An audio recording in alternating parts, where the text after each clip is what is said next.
মাঝে মধ্যে একটু চক্ষু বন্ধ করো, দুনিয়ার হাকিকত সম্পর্কে চিন্তা করো। কই আজকে বাংলাদেশের ভিতরে স্বাধীনতার নায়ক বলা হয় শেখ মুজিবুর রহমানকে। কই শেখ মুজিবুর রহমান তো আর নাই। জিয়াউর রহমান বাংলাদেশের প্রেসিডেন্ট ছিলেন, জিয়াউর রহমান আজকে আমাদের মাঝে নাই। এরশাদ সাহেব বাংলাদেশের প্রেসিডেন্ট ছিল, এরশাদ সাহেব কিন্তু আমাদের মাঝে নাই। বাজান তাম দুনিয়ার বাদশাহী করছিল মোট 4 জন, 2 জন বিজাতি, 2 জন মুসলমান। 2 জন মুসলমানের ভিতরে একজন বাদশাহ সেকান্দার বা ইস্কান্দার বাদশাহ। বাজান তিনি ইন্তেকালের আগে তাম দুনিয়ার কিয়ামত পর্যন্ত মানুষকে বুঝাবার জন্য তিনি ইন্তেকালের আগে ওসিয়াত করলেন, আমার মৌতের পরে আমাকে গোসল করাইয়া, কাপড় পরাইয়া, খাটের ভিতরে উঠাইয়া, হাত ধুয়ে একটু বাহিরে রাখিয়া, শহরটাকে ঘুরাইয়া তারপর মাটিতে দাফন করিও। তিনি দুনিয়া থেকে বিদায় নেওয়ার পরে কাপড় পরাইয়া খাটে উঠাইল, হাত দুইটা বাহিরে রেখা শহর ঘুরায়। যারা বোঝে না তারা বলে, দেখছো বাদশাহ জীবন আমাদের থেকে খাস দেয় এবং ট্যাক্স নিল, এখন মরার পরেও কেমন হাত পাইতে আছে, মনে হয় যেন খাস দেয় এবং ট্যাক্স চায়। বিজ্ঞ আলেমরা বলো, বোকার দলেরা তোমরা তো বোঝো না। বাদশাহ সেকান্দার ইন্তেকালের আগে ওসিয়াত করছিল, মৌতের পরে গোসল করাইয়া, কাপড় পরাইয়া, হাত বাহিরে রেখে ঘুরাইয়া দাফন করার জন্য তিনি তাম দুনিয়ার মানুষকে বুঝাতে চায়, ও তাম দুনিয়ার মানুষেরা, আমি বাদশাহ সেকান্দারের মতো এত বড় বাদশা মনে হয় দ্বিতীয় আর কেউ হইতে পারবি না। কিন্তু আমি যখন দুনিয়ার থেকে রওনা করে কবরে রওনা করলাম, একেবারে 2টা খালি হাত নিয়ে রওনা করলাম,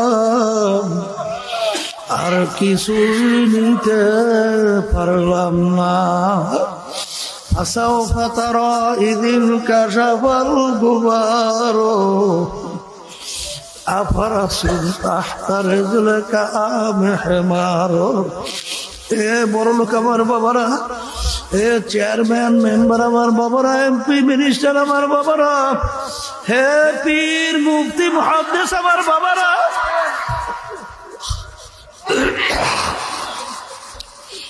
আল্লাহ আল্লাহ আল্লাহ আমাদের সবাইকে মাফ করে দিয়ে, আল্লাহ আল্লাহ। বাজান আজকে চক্ষু খোলা দুনিয়ায় আমি পরিচয় দেয় আমি চরমোনাইয়ের পীর, কেউ পরিচয় দেয় আমি মুফতি, কেউ পরিচয় দেয় আমি মুহাদ্দিস, কেউ পরিচয় দেয় আমি চেয়ারম্যান, আমি মেম্বার, আমি সভাপতি, আমি সেক্রেটারি, আমি অমুক বংশের লোক। বাজানে এই পরিচয় কয়দিন চলবে? যে কয়দিন দুনিয়ায় চক্ষু খোলা থাকবে। যেদিন তোমার আমার বাড়ির দরজায় সালাতু আসসালাম সিটি বাজাইয়া বলবে, আল্লাহ আল্লাহ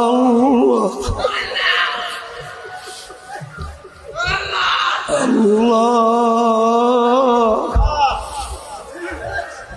যখন তোমার আমার হায়াতের বেড়া উঠে যাবে, যখন হায়াতের পর্দা উঠে যাবে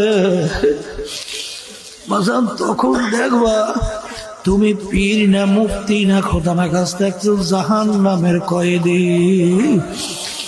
এই জন্য আল্লামা জিলি রহমাতুল্লাহ আলাইহি লেখছেন, বাবা কবরে যাইয়া মাপ পাওয়ার আগ পর্যন্ত নিজেকে নিজে একটা শুয়ারের চেয়ে ভালো মনে করা যায় না।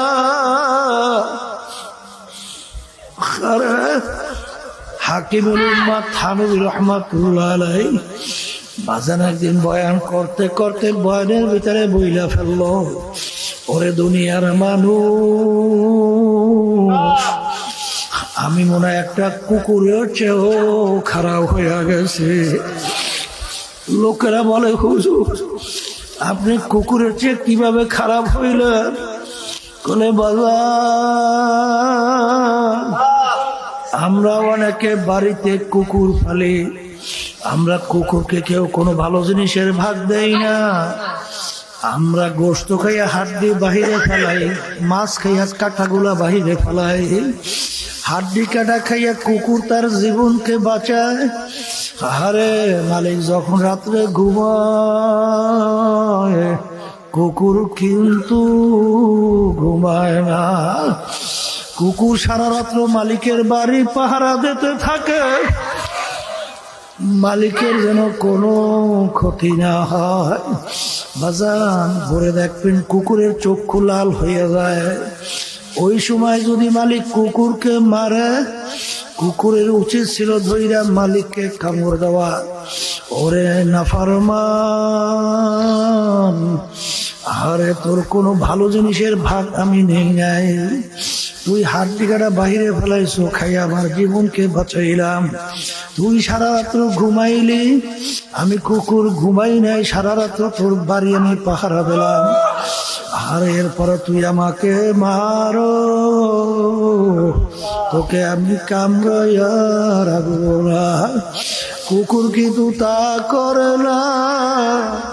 কুকুর ল্যাসটাকে পেটের নিচে ঢুকাইয়া কান দুইটা একটু নিচের দিকে নামাইয়া চক্ষু ধরে একটু বুঝু বুঝু মালিকের দিকে তাকাইয়া মাথাটা একটু কাইত কইরা করুণ সুরে গেউ গেউ কইরা ডাকে।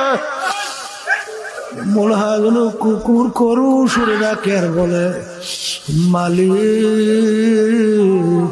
ও মালিক, তুমি আমাকে মাইরো না, তুমি আমাকে মাফ কইরা দাও।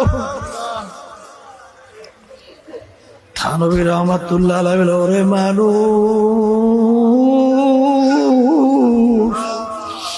কুকুরটাও মালিক চিনল, আর তুমি আর আমি মানুষ হইয়া আমার মালিককে চিনলাম না। এ দুনিয়ার পাগল আমার বাজানরা, ভালো করে মনকে বুঝাও, তারপর দুনিয়া থেকে বিদায় নিয়ে কবরে যাও।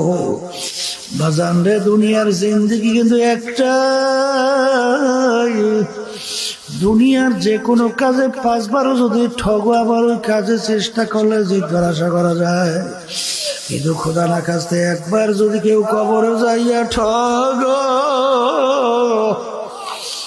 আর দ্বিতীয়বার দুনিয়াতে আইসে আপিল করিয়া জিতবার কিন্তু আর আশা নাই। এই জন্য আমার বাজানদেরকে বলবো, পর্দারে মা বোনদেরকে বলবো, বাজান ভালো করে মনকে বুঝাও। বাজান রে, সাহাবায়ে কেরামদের ইতিহাস পড়ো, আল্লাহর ওলিদের ইতিহাস পড়ো। আসলে তোমাদের আমাদের বিশ্বাস বাবা ভাষা ভাষা, আসলে এর জন্য গুরুত্ব আসে না, গুনার ব্যাপারে চিন্তাও আসে না। কিন্তু বাজান আল্লাহর ওলিদের ইতিহাস পড়লে দেখবেন বাজান বড় পীর আব্দুল কাদের জিলানী রাহমাতুল্লাহ আলাইহি একদিন মাওলার ঘরের সঙ্গে জোরে জোরে মাথাটা টাকায়, আর মাওলার দিকে ফিরা ফিরা করুণ সুরে ডাক দেয়। আর মাওলাকে ডাক দিয়া বলে, মালিক তুমি যদি আমাকে মাপ নাই করো, কিয়ামতের ময়দান আমাকে অন্ধ কইরা উঠাইয়া। কারণ খোদা না কাজটা জাহান্নামের শিকল দিয়ে আমার হাতে পায়ে লাগে যায়।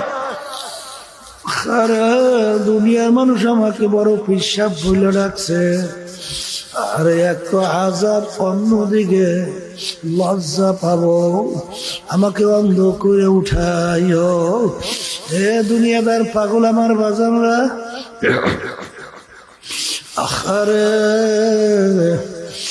আরে ইব্রাহিম আলাইহিস সালামের সঙ্গে একদিন আজরাইল সালামের সঙ্গে দেখা। ইব্রাহিম সালাম বলে, ভাই আজরাইল,